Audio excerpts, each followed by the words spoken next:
Hello friends, triple C की इस online class में आज हम आपके साथ डिस्कस करेंगे ट्रिपल सी के मोस्ट इंपॉर्टेंट क्वेश्चन जो ट्रिपल सी एग्जाम में पूछे जाते हैं। तो चलिए फ्रेंड्स स्टार्ट करते हैं। आज का हमारा फर्स्ट क्वेश्चन है, in LibreOffice which shortcut key is use for comment. LibreOffice में कमेंट के लिए कौन सी शॉर्टकट कुंजी का उपयोग किया जाता है? आपके ऑप्शन हैं control shift C, control C, control shift T and option D आपको यहाँ पर दे रखा है कंट्रोल अल्ट सी।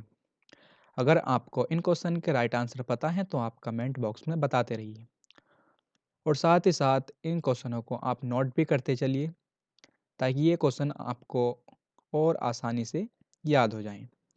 तो यहाँ पर लिब्रे ऑफिस में कमेंट के लिए जो शॉर्टकट कुंजी यूज की जाती है वो होती है आपकी कंट्रोल अल्ट और सी। कंट्रोल अल्ट सी इस क्वेश्चन का राइट आंसर हो जाएगा। अब next, in LibreOffice Calc you can write maximum characters in a cell। Libre office Calc में आप एक से अधिकतम अक्षर लिख सकते हैं। कितने लिख सकते हैं?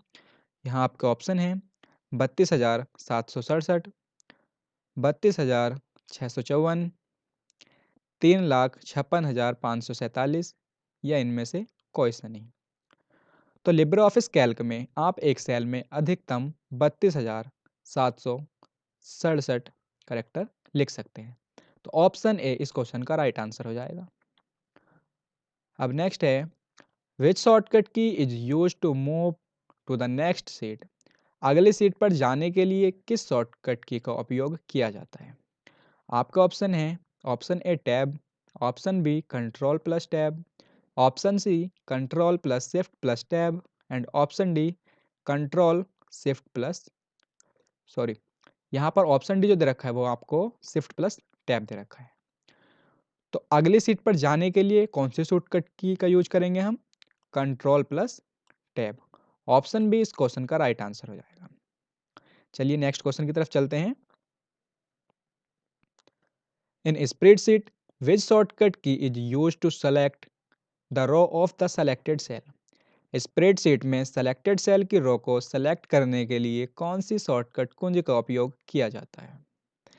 आपके ऑप्शन है control plus space bar, shift plus space bar, shift plus control plus.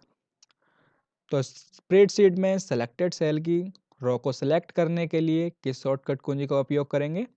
Shift plus space bar. तो ऑप्शन बी इस क्वेश्चन का यहाँ पर राइट आंसर हो जाएगा।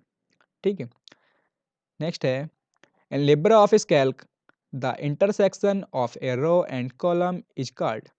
लिब्रे ऑफिस कैल्क में एक रो और कॉलम के इंटरसेक्शन को क्या कहा जाता है? आपके ऑप्शन है cell, table, seat, book.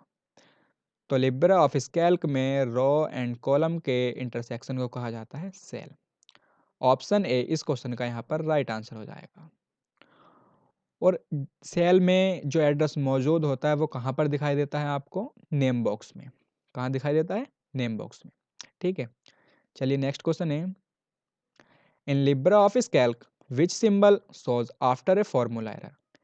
Libre office Calc में फॉर्मूला एरर के बाद कौन सा सिंबल दिखता है?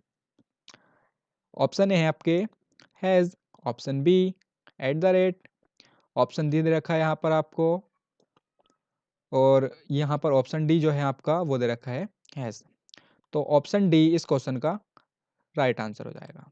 ठीक है, फॉर्मूला एरर के बाद कौन सा सिंबल दिखता है? हैज़ सिंबल दिखता है। अब नेक्स्ट है, protect seat option available in which menu. Protect seat का विकल्प किस मेन्यू में मौजूद होता है? View menu, tools menu, file menu and seat. तो प्रोटेक्ट सीट का विकल्प आपका मिलता है टूल्स मेन्यू में।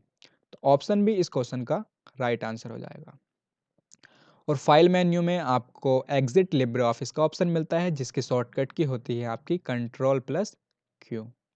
ठीक है, अब नेक्स्ट है, if the cell address is change when you copy a formula then the formula is known as. यदि फॉर्मूला कॉपी करते समय सेल एड्रेस बदल जाता है तो फॉर्मूला के रूप में जाना जाता है। किसके रूप में जाना जाता है? आपका ऑप्शन है relative address, absolute address, mixed address, dynamic address. तो इस क्वेश्चन का यहाँ राइट आंसर हो जाएगा ऑप्शन ए, रिलेटिव एड्रेस। यदि फॉर्मूला कॉपी करते समय सेल एड्रेस नहीं बदलता है तो उसके लिए हम जो यूज करते हैं एब्सोल्यूट एड्रेस का यूज करते हैं। ठीक है। और मिक्स्ड एड्रेस जो होता है वो हमारा रिलेटिव एंड एब्सोल्यूट एड्रेस का मिश्रण होता है। ठीक है। अब नेक्स्ट,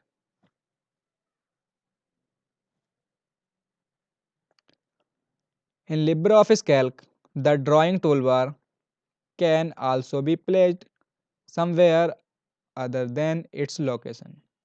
लिब्रे ऑफिस कैल्क में ड्राइंग टूलबार को अपने स्थान से कहीं दूसरे स्थान पर भी रखा जा सकता है। जी, कहीं भी रख सकते हैं हम, तो इसलिए इस क्वेश्चन का राइट आंसर हो जाएगा ऑप्शन ए। इस क्वेश्चन का राइट आंसर हो जाएगा। लिब्रे ऑफिस कैल्क में ड्राइंग टूलबार को अपने स्थान से दूसरे स्थान पर रख सकते हैं। अब next, control plus D have the same function in LibreOffice Calc and writer. Libre office Calc और राइटर में कंट्रोल प्लस डी का काम समान होता है। देखिए, लिब्रे ऑफिस कैल्क और राइटर में कंट्रोल डी का काम समान नहीं होता है, तो इसलिए इस क्वेश्चन का राइट आंसर हो जाएगा ऑप्शन बी। ऑप्शन बी इस क्वेश्चन का राइट आंसर हो जाएगा। अब नेक्स्ट क्वेश्चन है हमारा, in Impress the clear direct formatting option available in which menu. Impress में क्लियर डायरेक्ट फॉर्मेटिंग का विकल्प किस मेन्यू में होता है? आपके ऑप्शन है फाइल, फॉर्मेट, टूल्स, विंडोज। तो आपको बताना है क्लियर डायरेक्ट फॉर्मेटिंग का ऑप्शन कहाँ होता है। अगर आपको इस क्वेश्चन का राइट ऑप्शन पता है तो कमेंट बॉक्स में बताते रहिए। तो यहाँ पर इस क्वेश्चन का जो राइट आंसर हो जाएगा ऑप्शन बी इस क्वेश्चन का राइट आंसर हो जाएगा। ठीक है। आपको फाइल मेन्यू में लिब्रे ऑफिस एग्जिट करने के लिए मिलेगा, जिसकी शॉर्टकट की आपकी होती है कंट्रोल और क्यू। ठीक है। और फिर डिजिटल सिग्नेचर का ऑप्शन भी आपको फाइल मेन्यू में मिलेगा। टूल्स मेन्यू में आपका मैक्रोस कमांड मिलेगी और विंडो में आपका विंडो के लिए मौजूद होता है। अब नेक्स्ट क्वेश्चन है, in Impress the minimum and maximum zoom size is.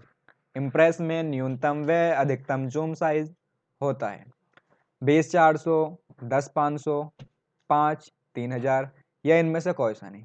अगर हम लिब्रे ऑफिस इम्प्रेस की बात करें तो लिब्रे ऑफिस इम्प्रेस में आपका जो मिनिमम साइज होता है वो आपका 5 होता है और जो मैक्सिमम जूम साइज होता है वो 3000 होता है। और लिब्रे ऑफिस राइटर में आपका जो मिनिमम जूम साइज होता है वो आपका 20 होता है और मैक्सिमम आपका 600 होता है।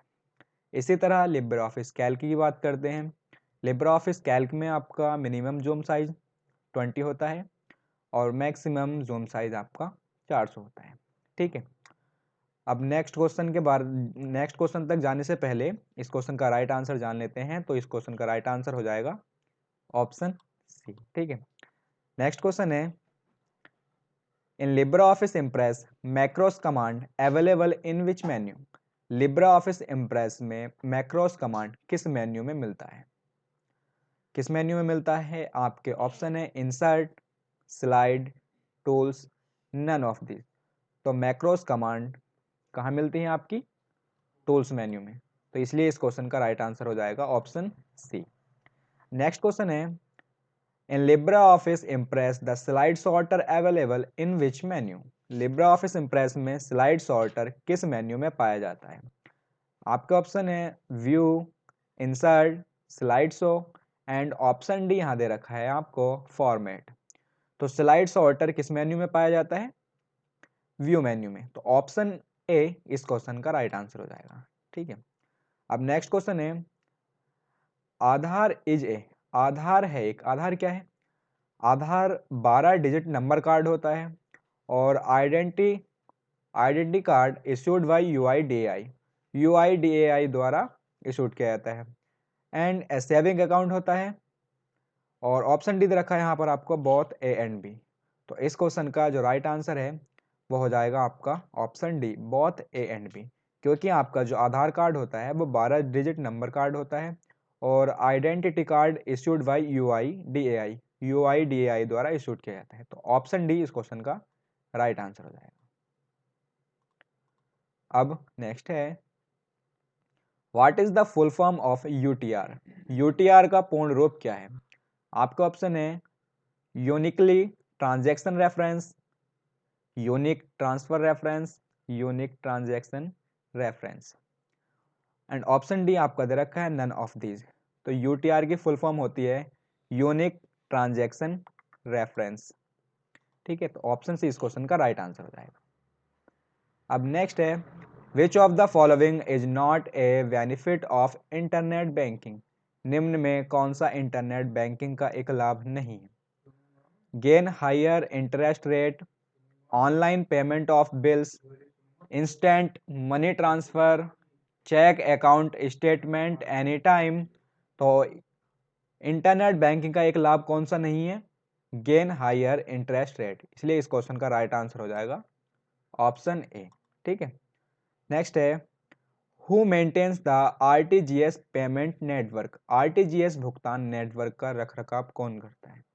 अब पहले जानते हैं आरटीजीएस की फुल फॉर्म क्या होती है। आरटीजीएस की फुल फॉर्म होती है आपका रियल टाइम ग्रॉस सेटलमेंट। और ये कब लॉन्च हुआ था आरटीजीएस? सन 2004 में। इसी तरह से एक होता है आपका NEFT, national electronic fund transfer, जिसकी फुल फॉर्म होती है, और जो कब लॉन्च हुआ था आपका सन 2005 में। ठीक है, तो आरटीजीएस भुगतान नेटवर्क का रख रखाव करता है आपका RBI, reserve bank of India, जिसका राष्ट्रीयकरण आपका हुआ था 1949 में। ठीक है, और एनपीसीआई की फुल फॉर्म होती है national payment corporation of India. तो इस क्वेश्चन का राइट आंसर हो जाएगा ऑप्शन डी।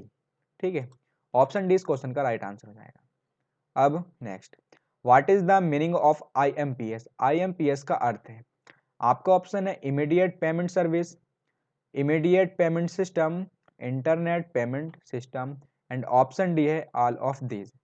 तो आईएमपीएस की फुल फॉर्म होती है या इसका अर्थ होता है इमीडिएट पेमेंट सर्विस। तो ऑप्शन ए इस क्वेश्चन का राइट आंसर हो जाएगा। ठीक है, नेक्स्ट है, what is RuPay card, RuPay debit card? RuPay debit card क्या है? आपका ऑप्शन है domestic debit card, issued by Indian NPC, accepted by all ATM and POS machine, and option D all of the above।